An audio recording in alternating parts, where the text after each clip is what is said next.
ബഹുമാനപ്പെട്ട ലുക്മാനുൽ ഹക്കീം റളിയല്ലാഹു തആല അൻഹു ഒരു യാത്ര പോവുകയാണ്. യാത്ര പോകുമ്പോൾ ഉമ്മയോട് അനുവാദം ചോദിച്ച് പ്രാർത്ഥിക്കണമെന്നൊക്കെ പറഞ്ഞിട്ടാണ് ലുക്മാനുൽ ഹക്കീം റളിയല്ലാഹു തആല അൻഹു യാത്ര പോകാറ്. യാത്ര അയക്കുന്ന സന്ദർഭത്തിൽ ഉമ്മ മകനോട് പറഞ്ഞു, മോനെ, നീ യാത്ര കഴിഞ്ഞ് മടങ്ങി വരുമ്പോൾ ഈ ഉമ്മയ്ക്ക് എന്ത് കൊണ്ടുവരും? ലുക്മാനുൽ ഹക്കീം റളിയല്ലാഹു അൻഹു വളരെ സ്നേഹത്തോടെ ചോദിച്ചു, ഉമ്മ, ഞാൻ പോയി വരുമ്പോൾ എന്താണ് ഉമ്മയ്ക്ക് കൊണ്ടുവരേണ്ടത്? ഉമ്മയ്ക്ക് എന്താണ് ആവശ്യം? ഉമ്മയുടെ ഇഷ്ടം എന്താണ്? ഉടൻ തന്നെ ലുക്മാനുൽ ഹക്കീം റളിയല്ലാഹു അൻഹുവിനോട് അദ്ദേഹത്തിൻ്റെ ഉമ്മ പറഞ്ഞു, മോനെ, യാത്ര കഴിഞ്ഞ് മടങ്ങി വരുമ്പോൾ സ്വർഗത്തിൽ നിന്നും ഒരു പിടി മണ്ണ് കൊണ്ടുവന്ന് തരണം ഈ ഉമ്മാക്ക്.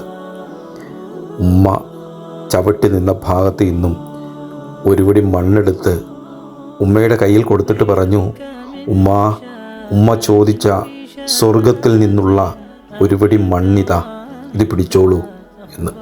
നബി സല്ലല്ലാഹു അലൈഹി വസല്ലമ തങ്ങൾ പറയുന്നത് കേട്ടിട്ടില്ലേ? അൽ ജന്നത്തു തഹത്ത അഖ്ദാമിൽ ഉമ്മഹാത്ത്, ഉമ്മമാരുടെ കാൽക്കീഴിലാണ് സ്വർഗമെന്ന്.